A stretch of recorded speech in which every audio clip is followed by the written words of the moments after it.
اللہ کو علم عطا فرما دے، آمین۔ رب کی رحمت کو محسوس کرنے کے لیے میں اکثر آپ سے یہ بات کہتی ہوں، ایک بولنا ہوتا ہے، ایک سننا ہوتا ہے، اور ایک محسوس کرنا ہوتا ہے۔ میں نے جب آپ کے سامنے تدبر قرآن کا مطالعہ رکھا تھا تو میں نے آپ کے سامنے اللہ کے نبی صلی اللہ علیہ وسلم کے فرمان سے اس محسوسات کی کیفیت کا تفصیلی تجزیہ رکھا تھا۔ لہٰذا اس وقت بھی جو آپ کے سامنے آیتیں رکھی جائیں گی، آپ نے یہ آیتیں کئی دفعہ سنی ہوں گی، لیکن اس وقت جس کیفیت کے ساتھ ہم ان آیتوں کو سنیں گے، یقیناً ہم اس رب کی رحمان کی رحمت کو اپنے دلوں کے بہت قریب محسوس کریں گے۔ آئیے ہم سورہ رحمان کی ان آیتوں کی سماعت کرتے ہیں اور اس رحمت کے جذبوں سے اپنے دلوں کو تازہ کرتے ہیں، جو میرا اور آپ کا اثاثہ بھی ہے، نجات بھی ہے اور انجام بھی ہے۔ سورہ رحمان۔ اعوذ باللہ من الشیطان الرجیم، بسم اللہ الرحمن الرحیم۔ الرحمن علم القرآن، خلق الإنسان، علمه البيان، الشمس والقمر بحسبان، والنجم والشجر يسجدان، والسماء رفعها ووضع الميزان، ألا تطغوا في الميزان، وأقيموا الوزن بالقسط ولا تخسروا الميزان، والأرض وضعها للأنام، فيها فاكهة والنخل ذات الأكمام، والحب ذو العصف والريحان، فبأي آلاء ربكما تكذبان۔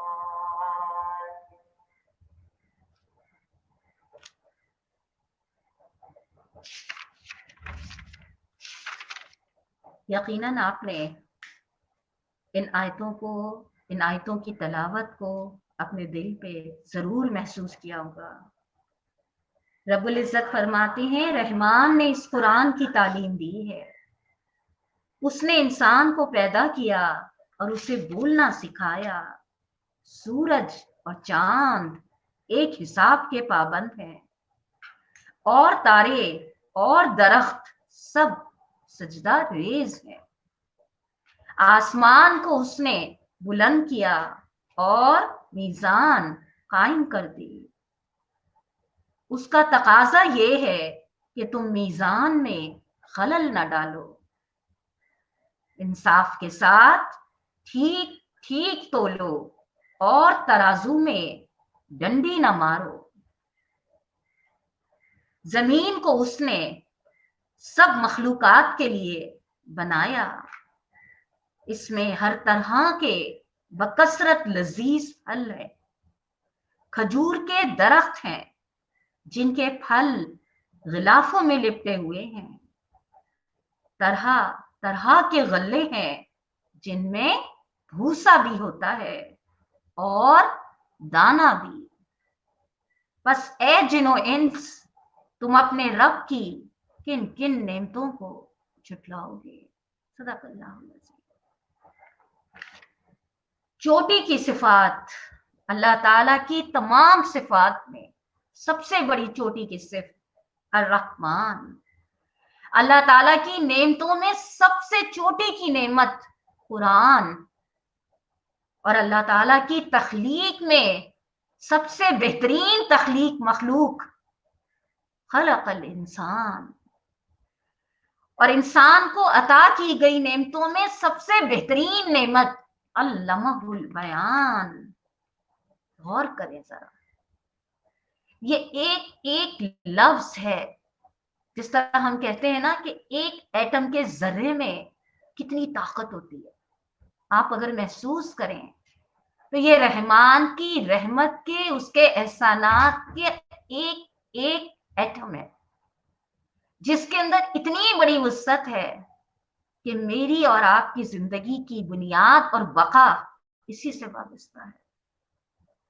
آگے کہا کہ جس رحمان نے تمہیں یہ بہترین، جو خود بڑا بہترین ہے، اور جس نے تم کو بہترین بنایا ہے، اور جس نے تم کو بہترین صلاحیتیں دی ہیں، اس نے تمہاری زندگی کے سامان کے لیے کائنات کی دو حقیقتیں، اٹل حقیقتیں، سورج اور چاند اور تارے اور درخت، ان چاروں نعمتوں کو اٹھا کے دیکھیے تو یہ انہی کے وجود کی بنا پہ میری اور آپ کی زندگیوں کی بقا ہے.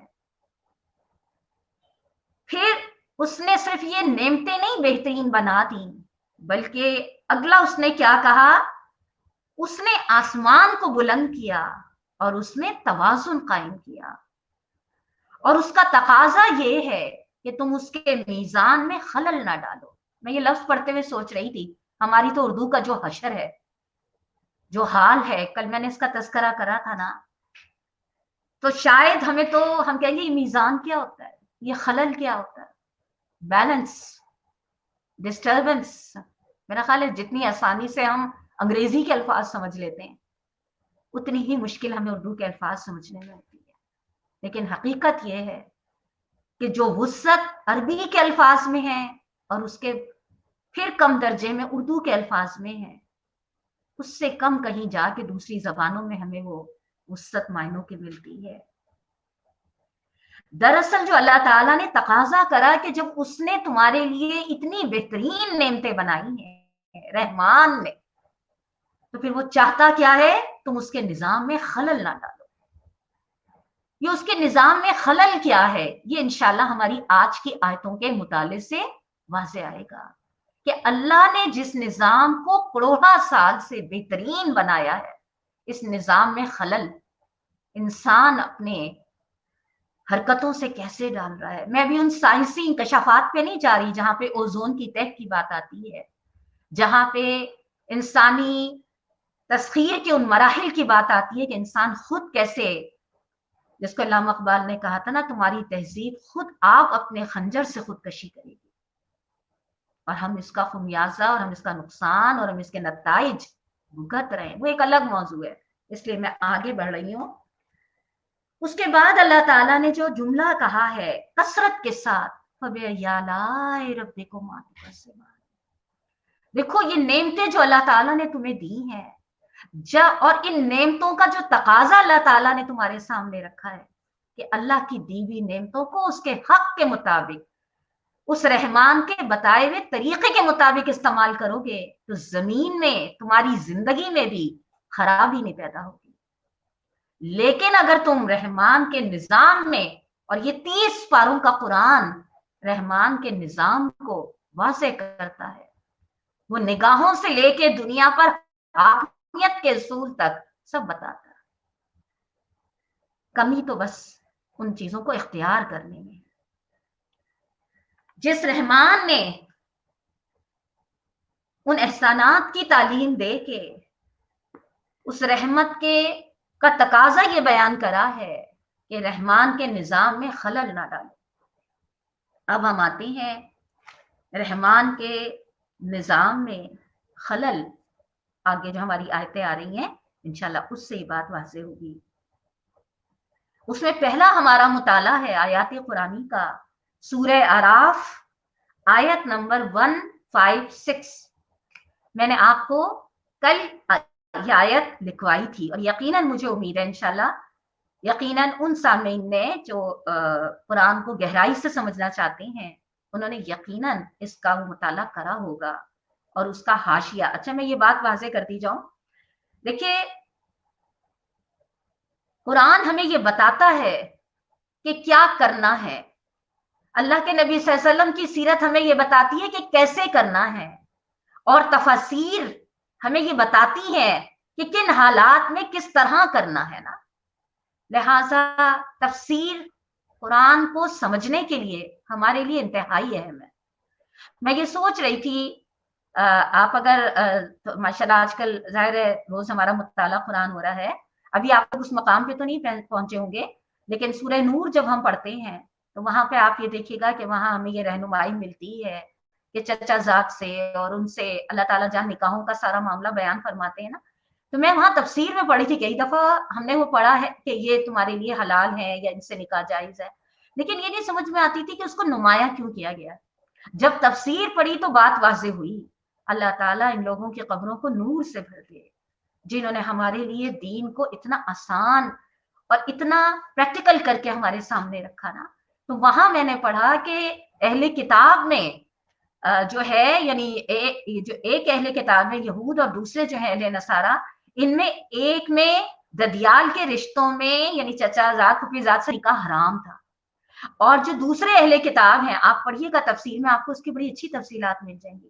یعنی جب وہاں پہ وہ پس منظر پڑھا، سینیریو پڑھا، بیک گراؤنڈ پڑھا، تو بات سمجھ میں آئی کہ اللہ تعالیٰ نے خاص طور پر یہ کیوں کہا ہے کہ ان رشتوں سے نکاح جو ہے وہ حلال ہے۔ یہ اہمیت ہے تفسیر کی، اور تفسیروں میں معزز سامعین وہ آسان ترین تفسیر بہت ساری سب لوگوں نے محنتیں کری ہیں، اللہ تعالیٰ سب کی محنتوں کو ان کے لیے بخشش کا ذریعہ بنا دے۔ میں نے کل بھی آپ کے سامنے رکھا تھا، اور آج بھی میں مطالعہ تفہیم القرآن سے لے رہی ہوں۔ مولانا مودودی رحمت اللہ علیہ، اللہ تعالیٰ ان کی قبر کو نور سے بھر دے۔ جتنی آسان زبان میں اور جس طرح آج کے حالات کے مطابق رہنمائی دیتی ہوئی یہ تفسیر ہمارے سامنے موجود ہے، اللہ کرے کہ ہم اس سے وہ بہترین استفادہ کرنے والے بن جائیں اور اس تعصب سے باہر نکل آئیں جو ہمارے دائیں بائیں کے ماحول میں کہیں کہیں محسوس ہوتا ہے۔ لہٰذا میں آپ کے سامنے جو نکات رکھ رہی ہوں ان کی وضاحت جو بھی میں نے کہا نا حاشیہ، وہ میں تفہیم القرآن سے ہی کنسلٹ کروں گی۔ جن کے سامنے ہے، سامنے آپ کے اسکرین پہ بھی آ رہا ہوگا، کچھ لفظ مشکل بھی لگ رہے ہوں گے، لیکن کچھ لوگوں کو لکھنے سے، پڑھنے سے، دیکھنے سے سمجھ میں آ جائے گا، کچھ لوگوں کو سننے سے سمجھ میں آ جائے گا۔ لہٰذا آپ لوگ اس سے گھبرائیے گا نہیں، بس اس کا جو کنکلوڈ ہے نا، جو اس کا مغز ہے نا، جو اس کا تھیم ہے نا، بس اس کو سمجھ لیجیے گا۔ پھر انشاءاللہ ایک دو دفعہ آپ اس کو دوبارہ ریپیٹ کریں گے تو انشاءاللہ آپ کو بہت اچھا سمجھ میں آ جائے گا۔ کیسے ہو سکتا ہے کہ اللہ کا کلام ہو اور نہ سمجھ میں آئے؟ ممکن ہی نہیں ہے نا۔ چلیے اب ہم آتے ہیں، ہمارا پہلا نقطہ تھا جس کے تحت ہم ان آیت کا مطالعہ کر رہے ہیں، نظام اللہ کی رحمت پر قائم ہے۔ سورہ اعراف کی آیت نمبر 156 اور حاشیہ نمبر 111، یہ آیت ہے، یہ حضرت موسیٰ کی دعا ہے۔ اب غور کریے گا، کل ہم نے حضرت داؤد علیہ السلام کی دعا کو سمجھا تھا، اس سے اپنے ایمانوں کو تازگی دینے کی کوشش کری تھی، اور آج نظام اللہ کی رحمت پر قائم ہے، اس کو ہم حضرت موسیٰ علیہ السلام کی دعا اور اللہ تعالیٰ کے جواب سے سمجھنے کی کوشش کرتے ہیں۔ آیت ہے، بسم اللہ الرحمن الرحیم، وَاكْتُبْ لَنَا فِي هَٰذِهِ الدُّنْيَا حَسَنَةً وَفِي الْآخِرَةِ إِنَّا هُدْنَا إِلَيْكَ قَالَ عَذَابِي يُصِيبُ بِهِ مَنْ أَشَاءُ رَحْمَتِي وَسِعَتْ كُلَّ شَيْءٍ فَسَأَكْتُبُهَا لِلَّذِينَ يَتَّقُونَ وَيُؤْتُونَ الزَّكَاةَ وَالَّذِينَ هُمْ بِآيَاتِنَا يُؤْمِنُونَ۔ اور ہمارے لیے اس دنیا کی بھلائی بھی لکھ دیجئے اور آخرت کی بھی، ہم نے آپ کی طرف رجوع کر لیا۔ جواب میں ارشاد ہوا، سزا تو میں جسے چاہتا ہوں دیتا ہوں، مگر میری رحمت ہر چیز پر چھائی ہوئی ہے، اور اسے میں ان لوگوں کے حق میں لکھوں گا جو نافرمانی سے پرہیز کریں گے، زکوٰۃ دیں گے اور میری آیات پر ایمان لائیں گے۔ یہ جو حضرت موسیٰ نے اللہ تعالیٰ سے دنیا اور آخرت کی بھلائیاں مانگی تھیں،